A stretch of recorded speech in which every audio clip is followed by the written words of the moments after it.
বিসমিল্লাহির রহমানির রহিম। আসসালামু আলাইকুম। আশা করি আপনারা সবাই ভালো রয়েছেন। তো ভিউয়ার্স, আপনারা জানেন যে আসলে বয়স্ক বিধবা প্রতিবন্ধী ভাতার যে প্রথম কিস্তিটা দিবে অর্থাৎ 2026 সালের অর্থাৎ 2025-26 অর্থ বছরের যেই প্রথম বাজেটটা, তো আপনারা জানেন যে এটা যদিও 25-26 অর্থ বছর বলা হয়, তো প্রথম কিস্তিটা কিন্তু আপনাদেরকে আসলে 2025 সালে দেওয়া হবে এবং দ্বিতীয় কিস্তি 25 সালে দেওয়া হয় এবং আপনারা দুইটি কিস্তি 26 সালে পাবেন। তো তারই ধারাবাহিকতায় কিন্তু আপনারা জানেন যে আসলে জুন মাসের প্রথম সপ্তাহে কিস্তি দেওয়া হলেও এখন পর্যন্ত কিন্তু কোনো প্রকার অর্থ মন্ত্রণালয় থেকে ছাড় করা হয়নি। তো যেহেতু ছাড় করা হয়নি, আপনারা বারবার কমেন্ট করতেছেন।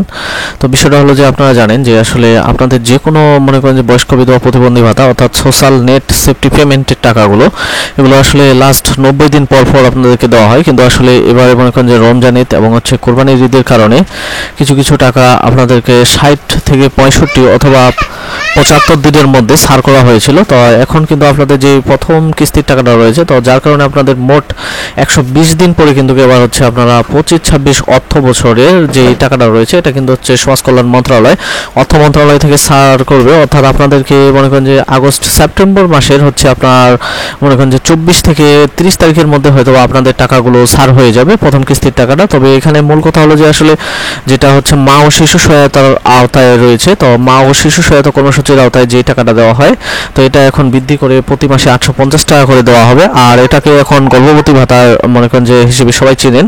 তো এটা জানেন যে আসলে যাদের 22-23 যারা মনে করেন যে 22-23 অর্থ বছরের বাজেটে পড়েছিলেন, তো তাদের টাকা তো দেওয়া অলরেডি কমপ্লিট হয়ে গেছে। তো আপনারা জানেন যে আসলে জুলাই মাসে কোনো প্রকার টাকা কিন্তু এখন পর্যন্ত ছাড় করা হয়নি। তো তার আগে আমি আপনাদেরকে বলি যে আসলে যারা নতুন রয়েছেন চ্যানেলে, অবশ্যই চ্যানেলটা সাবস্ক্রাইব করবেন। আর যারা বহুদিন থেকে ভিডিও দেন কিন্তু সাবস্ক্রাইব করেননি, তারা সাবস্ক্রাইব করুন। আর যারা সাবস্ক্রাইব করে ফেলেছেন তাদেরকে অসংখ্য ধন্যবাদ। তো এই গর্ভবতী ভাতার কিন্তু আপনাদের অলরেডি আপনাদের অ্যাকাউন্টে মনে করেন যে 850 টাকা করে প্রায় অ্যাড করা হয়ে গেছে। তো এখন জাস্ট আপনাদের প্যারোলের কাজটা বাকি রয়েছে। এই প্যারোলের কাজটি শেষ হলে মনে করেন যে চলতি মাসের 20 তারিখের পর থেকে আপনাদের 28 তারিখের মধ্যে আপনাদের কাঙ্ক্ষিত অর্থটা কিন্তু আপনাদের নিজ নিজ অ্যাকাউন্টে চলে যাবে। আর 2025 সালে এসে আপনারা জানেন যে আসলে জানুয়ারি মাসে একটা নতুন করে আবেদন নেওয়া হয়েছিল।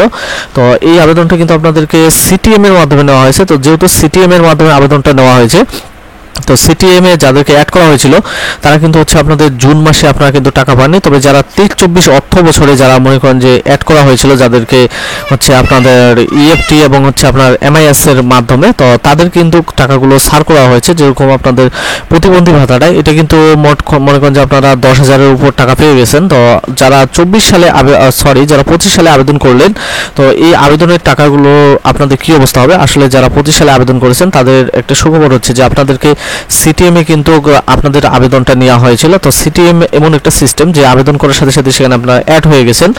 আর যারা মনে করেন যে আপনারা নতুন করে আবেদন করেছেন, তারা কিন্তু আপনারা এই প্রথম কিস্তির টাকার সাথেই আপনারা আপনাদের টাকা পেয়ে যাবেন। এবং সেই সাথে আমি আপনাদেরকে বলে রাখবো যে আসলে ভাতার টাকার জন্য আপনারা ওয়েট করুন।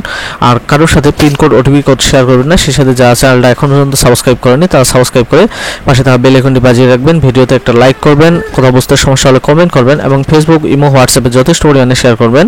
ধন্যবাদ।